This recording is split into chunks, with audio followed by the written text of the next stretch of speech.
Hey everyone, I'm Alec and welcome to another edition of MASL Midweek, where I break down the past and predict the future for all games in the Major Arena Soccer League. We've got some great games to break down and predict this week, so let's hop to it. As always, we'll begin with the breakdowns, starting off last Thursday in Orlando, where the Seawolves hosted the San Diego Sockers, and those Sockers won 8-5.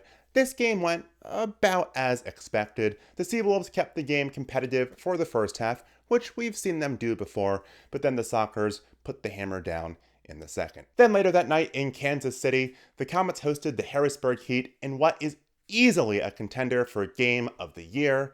The Comets won this one 6-5 in overtime on a goal that went in at the last possible moment. That was just absolutely mind-blowing to watch. I'm not really sure if I can say much about this game that hasn't already been said.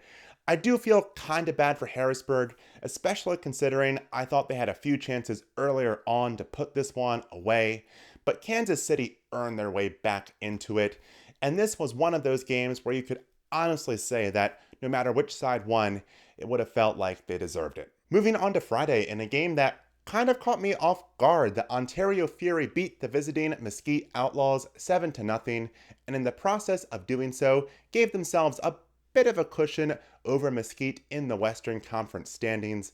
As I said, this game surprised me a bit, not so much because Ontario had such a good game, I knew that they were capable of that, but because Mesquite lost the way that they did. While the Outlaws have lost a number of games this season, they've usually managed to keep those games competitive, so losing 7-0 was a bit uncharacteristic of them. I'm not sure if this is going to turn into a longer trend for them, but for a team that, despite this loss, is still very much alive in the playoff race, this was not an encouraging game. Then up the coast in Tacoma, the Stars beat the visiting Turlock Cal Express 10-3. Looks like the good version of the Stars showed up this week. We'll see what happens next week. Then on Saturday, the Florida Tropics hosted the San Diego Sockers and won 8-5. The Tropics keep on looking better and better. Meanwhile, for San Diego, if I was a Sockers fan, I would be a bit concerned by this road trip that they have been on. On this road trip, they have lost 3 games to teams that are quite possibly going to be in the playoffs. And if you're going to have postseason success, you've got to be able to beat those types of teams on the road. So if I was a Sockers fan, I would definitely be at least a little bit concerned by how this road trip has gone. Then up in Baltimore, the Blast hosted the Rochester Lancers and won 14-5. This was the first time that I've been able to see Rochester in person this season, and I've got to say, I think that the first half of this game was probably the best half that Rochester has played all season long. The game was much closer at halftime. I think Baltimore was only up by 1 goal at that point, and Rochester looked really good in that first half. And I know that I've said this many, many times before on this show, but Rochester continues to show signs of growth. They've just got a ways to go. Meanwhile, in the Midwest, the Milwaukee Wave hosted the Kansas City Comets and won 12-5. Given how the weekend series went between these teams a few weeks ago, I thought this game would be much more competitive than it was. I wonder if that intense overtime battle on Thursday that Kansas City won over Harrisburg may have influenced how well the Comets played in this game against the Wave. I guess we'll never really know for sure, but for now, Milwaukee has regained control of this rivalry. Then in St. Louis, the Ambush beat the Harrisburg Heat 9-6. This was another game that wasn't as close as I thought that it was going to be, and perhaps influenced by that game on Thursday.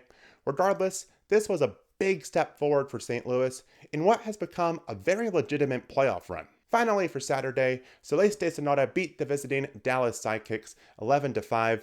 I couldn't really watch this game because of the weird quality of broadcast that was coming from Sonora. I couldn't really tell what was happening, but looks like the game went about as expected. Then on Sunday, Utica City FC hosted the Rochester Lancers and won 11-3 in another game that went about as expected. Then in Baltimore, the Blast beat the Orlando Seawolves 14-3. Once again, Orlando had a pretty good first half and even led for a good chunk of it. But once again, they had a really not good second half and lost by double digits. Then for our final game on Sunday, the Harrisburg Heat traveled to Milwaukee where they beat the Wave 6-5. and I've got to give Harrisburg major props for this game. Let's just think about how their weekend went. They started off on Thursday in Kansas City, playing in that intense overtime game that was just absolutely crazy, and it would have been pretty understandable if they were just drained after that game. They then go on to St. Louis on Saturday and play in a game that, albeit wasn't quite as intense, but it was intense enough. They then have to travel to Milwaukee on Sunday. By this point, I thought they would be totally gassed and not stand a chance against the Wave. I was wrong though. They made it to the fourth quarter of that game and staged a comeback and won. I don't know how they pulled that off, but huge props to the Heat for that win. It was just absolutely incredible to watch. Then for our final game of the week in Monterey, the Flash beat the Dallas Sidekicks 14-4 in another game that really wasn't all that surprising. Should also note though that Monterey became the first team in the league this season to clinch a playoff spot, which is also not that surprising. And with that, let's go ahead and hop on to our predictions. We'll start off on Wednesday in San Diego, where the Sockers are hosting the Baltimore Blast. These two teams played a few weeks ago in what I thought a fantastic game. It was everything you expect from the Blast Sockers rivalry, and I expect this game to be very similar. I think it's going to be a competitive, close game, but I do expect the result to flip. I think the Sockers are going to win this game, mostly because the game is in San Diego, and Baltimore has had some real struggles on the road this season. Then on Thursday, Utica City FC heads on down to Texas to take on the Mesquite Outlaws. We'll see if the Outlaws get back on track in this game and are able to keep this one competitive. I think they will. I have no reason to believe they'll be blown out again. But regardless of how close the game is, I think that Utica is going to win. Then on Friday, Utica hops on over to Dallas to take on the Sidekicks. The season just keeps getting uglier and uglier for the Sidekicks, and I don't think it will get much better in this one. I'm picking Utica again. Later that night, Solis de Sonora will host the Orlando Seawolves. As you know, I normally expect Orlando to keep their games kind of competitive for the first half or so, but I'm not so sure if that's going to happen in this game. First of all, Orlando has to travel to Sonora, which is difficult for any team, and the Solis are playing pretty well right now, so this is going to be a tough game for Orlando. I actually think it might get pretty ugly for them, and the Solis will win easily. Then for our final game on Friday, the Turlock Cal Express will host the Ontario Fury. These teams played a few weeks ago in Ontario, where the Fury got the win, but I think the game moving to Turlock this time around will be enough to give the Express the win. That game in Ontario was pretty close. It was only decided by 1 goal. Plus, Ontario has historically had some troubles in Turlock, so I'm picking the Express. Moving on to Saturday, we have the Florida Tropics hosting the Rochester Lancers, which means we have the top team in the East hosting the bottom team in the East. And I think this game's gonna go, well, about like it sounds like it's gonna go. I'm picking the Tropics. Then up in Baltimore, the Harrisburg Heat will play the Blast. Under normal circumstances, I would pick the Blast to win this one in a close game, but considering the Blast's travel schedule for the week, they have to travel to San Diego to play the Sockers, and then travel all the way back to Baltimore to play the Heat. I think this is going to be a tough game for the Blast. Not to mention that the Heat are a pretty good team themselves. So I'm actually going to pick the Heat to win this one. It hurts me to do so as a Blast fan, but that's how I see it going. Then for our final game on Saturday, the Tacoma Stars will travel to Dallas to take on the Sidekicks.